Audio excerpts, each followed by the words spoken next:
But our main news this morning, the Prince of Wales, who's spoken about his father's cancer diagnosis for the first time and thanked the public for their kind messages of support.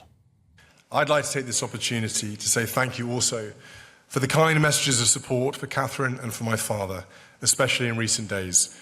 It means a great deal to us all. It's fair to say the past few weeks have had a rather medical focus, so I thought I'd come to an air ambulance function to get away from it all.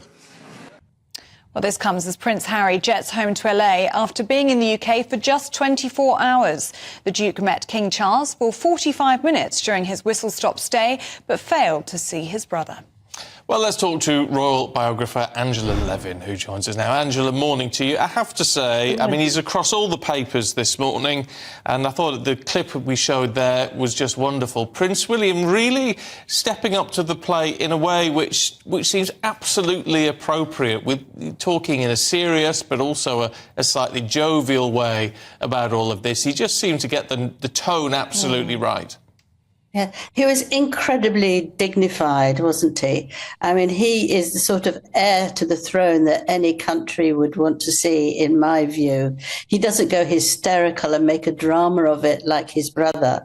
And I think also he didn't want the people there to feel that they had to be very miserable and low, just as he probably feels in reality, that he could make them laugh with something that is, you know, very funny indeed. I mean, he loved being an ambulance worker, a flying ambulance worker, and it was a lovely time with him and Catherine. They were in Wales, just the two of them, and he loved to do it. Eventually, he found that he was getting very depressed by what he saw of people who died and couldn't get back to hospital as soon as possible. But he wasn't going to put any of that onto this meeting, this fundraising meeting. And he just smiled and said that so that they would feel relaxed. He was thinking about others, not about himself, which is exactly what Harry does.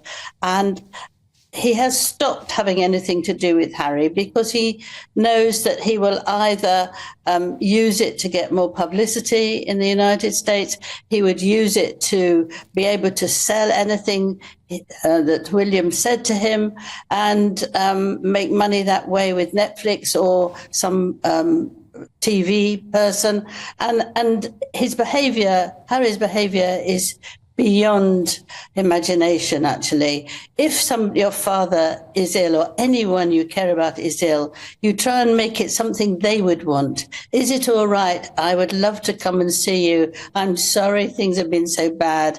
Can we please talk and spend some time together? Where are you going to be in London and Sandringham? I would love to come. Tell me when it suits you. Instead of which, he just said he was on his way, make a drama, get to the front page, which he did, and actually make the king really agitated because he had the helicopter waiting to take him to Sandringham and he needed peace and quiet, as anyone might when they've had such a very difficult time.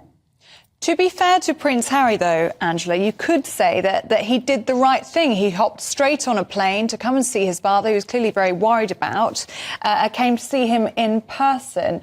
It was a very flying visit, and there is some criticism in the papers today that he didn't stay quite long enough. But do you think there could be a sign here about reconciliation in this family, with him seeing his father face to face and rushing, really, to be by his side?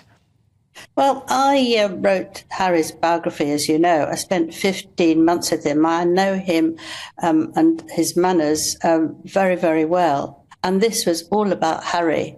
I can't think of anything else. The fact is that it doesn't matter what he says, that he's got to rush there. It matters what will suit his father. And if his father said, look, I need a week or two to get used to what I've been told, or I need 3 or 4 days to get used to what I've been told, then Harry could go and spend time with him in Sandringham. It would all be nice. But this rush, this drama, I just think has upset his father rather than anything else. What did he expect to hear? Because you can't trust him anymore.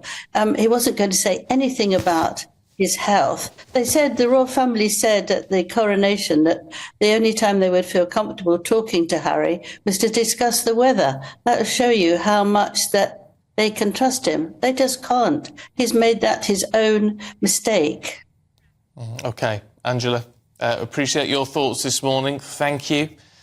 It's a tough one. I personally think it's a very tough one. If it was my member of my family, if it was my father, I'd be straight on a plane, as would I. Oh, yeah. I don't know if Prince Harry can win in this situation, because in a way he did the right thing, getting on a plane as quickly as he did and being by his father's side. But then it was a very quick meeting, 45 minutes, and he was gone again within 24 hours. Yeah, staying a couple of days wouldn't have been a bad thing. Yeah, maybe seeing his brother or visiting Catherine, who's also ill. I don't know. Let us know what you think.